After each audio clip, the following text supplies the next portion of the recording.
जो भक्त श्रद्धापूर्वक श्री कृष्ण जी के जन्म और वृद्धि की कथा का प्रतिदिन पाठ या श्रवण करता है वह सब पापों से मुक्त हो जाता है।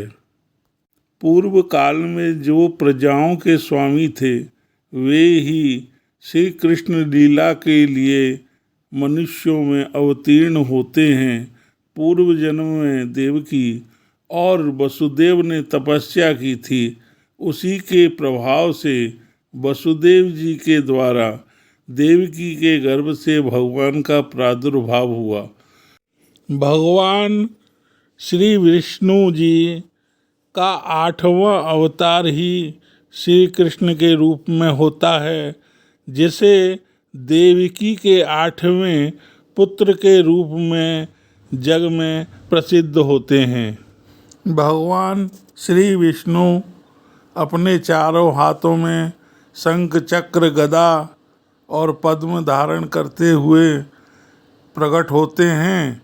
तब वसुदेव जी भगवान से प्रार्थना करते हैं, इसलिए ऐसा कहता हूँ, कंस ने मेरे 6 पुत्रों को जो देखने में बहुत सुंदर थे मार डाला है।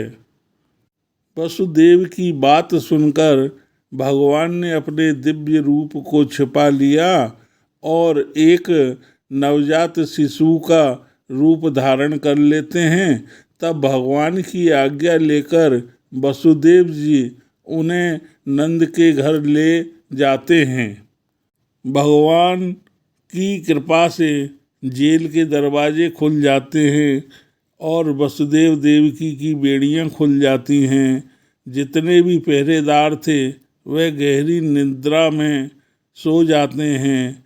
बाहर घनघोर वर्षा होती है जिससे कोई बाहर नहीं निकलता।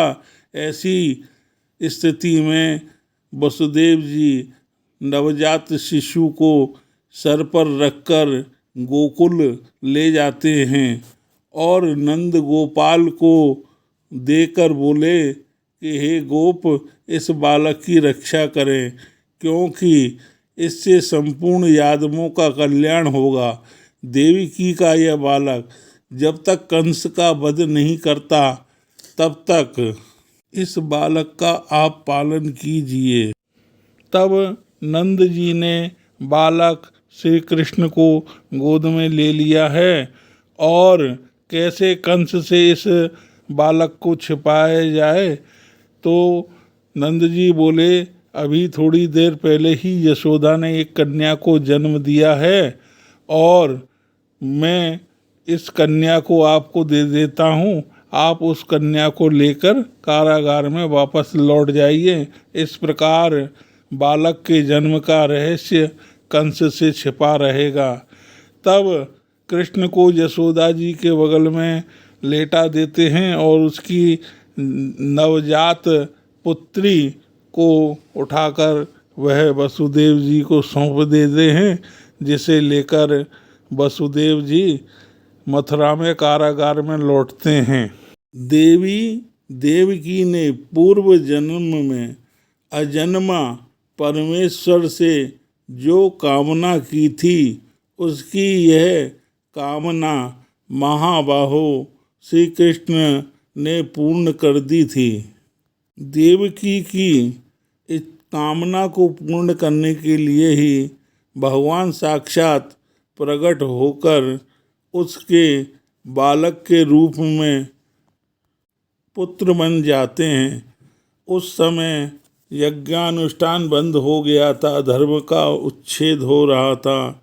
ऐसी अवस्था में धर्म की स्थापना और पापी असुरों का संहार करने के लिए ही भगवान श्री विष्णु कृष्ण के रूप में प्रकट होते हैं।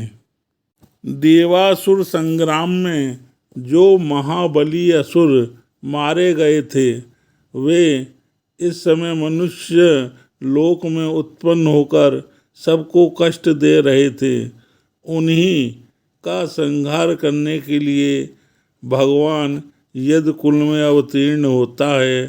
भगवान यादवों के 101 कुल हैं, भगवान श्री कृष्ण ही उन सबके नेता और स्वामी हैं तथा संपूर्ण यादव भी भगवान की आज्ञा के अधीन रहकर रिद्धि सिद्धि से संपन्न हो रहे हैं। जय श्री कृष्ण।